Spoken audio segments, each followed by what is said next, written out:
What communications lessons can managers take away from the election? I'm Erin White with the Wall Street Journal.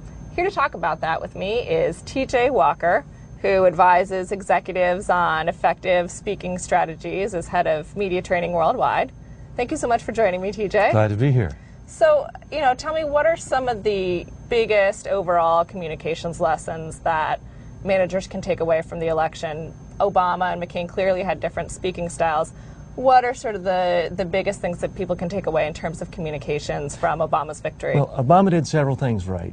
For starters, he had a good positive message. He said, vote for me, and I'm going to have activist government intervene in the economy, intervene in healthcare, and get you out of an unpopular war. He stuck to that message again and again and again. He had a strong positive message.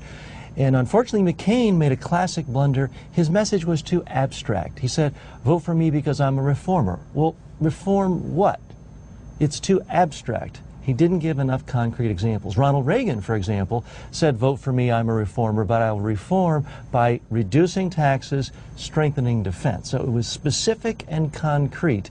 And unfortunately, McCain left things at the abstract level.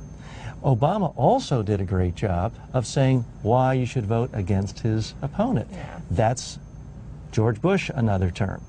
And McCain, unfortunately, his negatives against Obama just seemed to bounce around. He was shifting messages. That hurt him.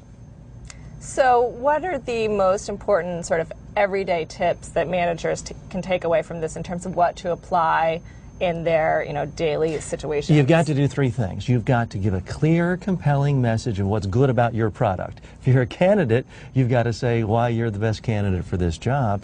You've also got to say what's wrong with the opposition.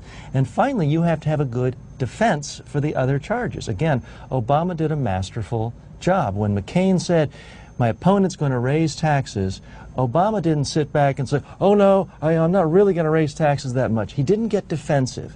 The best defense is always an attack. Instead, every single time he said, I will cut taxes on 95% of the population, and McCain will give a $750,000 tax increase or tax cut to Wall Street CEOs. It then put McCain on the defensive. That is a picture-perfect way of handling negatives thrown your way. McCain, when accused of just continuing Bush policies, never had a good defense. Yeah. What about what not to do? What can managers take from that? Well, you've got to be able to defend yourself, and you have to be able to react quickly.